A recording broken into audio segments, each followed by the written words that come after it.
Yasas. Can you say Yasas? That's how you say hello in Greek. Welcome to Patrika's Little Star Cafe. Facts that are fast, fun, and keep you happy. Today is Wednesday, April 4th, 2018, and here are today's matters for chatter.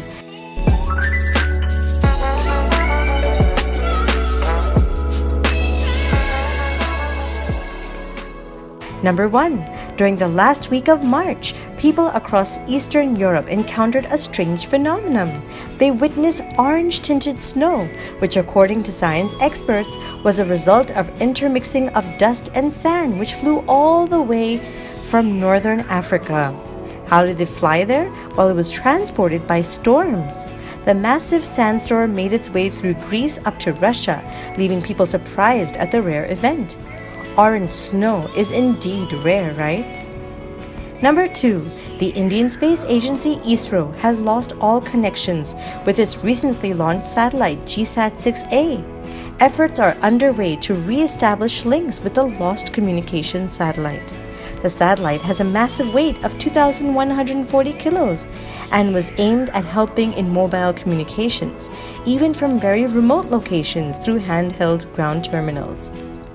Recently, Chinese space lab Tiangong-1 also fell from space, but it burst into pieces as it re-entered the Earth's atmosphere and fell into the South Pacific Ocean, often called the space graveyard.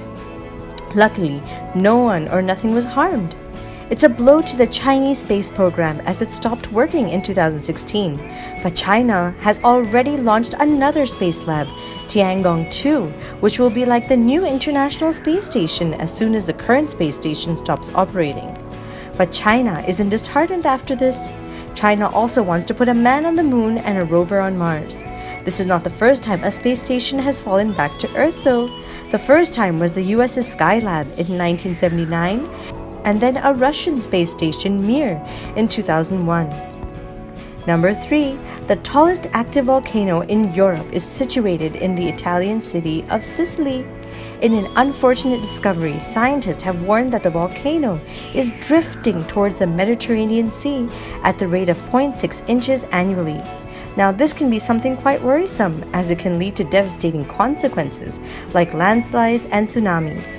But fortunately, local residents don't need to be alarmed by this finding, as it will take hundreds or even thousands of years for the volcano to reach a critical stage.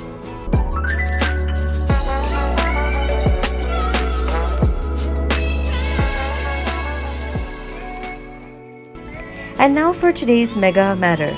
The president of Egypt, Abdel Fattah al-Sisi, has been re-elected to the post for another term. Only 40% of the population turned up to vote, of which 92% of the votes were in his favor. People who did not go out to vote will be suitably fined. But why don't people go and cast their votes? Is it because many people feel that politics is not for them? Many a times, people are also disappointed by the way a government functions and lose interest in casting their votes. But it does make a difference. Look at what happened in Botswana. Botswana is a country located in southern Africa, sandwiched between many other countries. The capital city is Gaborone. In a smooth transition to power, the country has democratically chosen its 5th president. Mokgweetsi Masisi will serve as the new president of Botswana and has vowed to tackle the growing problem of corruption there.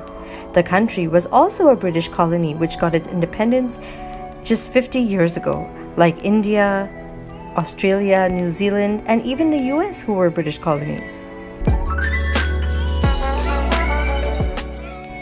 Today's word of the day is engagement. That means to be involved. We can only enjoy something and further its cause by being engaged. And finally, for today's quote of the day, participation in and of itself is an act against hopelessness. Speaking up is a gesture against hopelessness too. That's a quote by Anani. Thank you for listening, and do send us your questions and comments via WhatsApp, or you can email us at diptyauntie@gmail.com. Take care, lots of love, Dipti Auntie.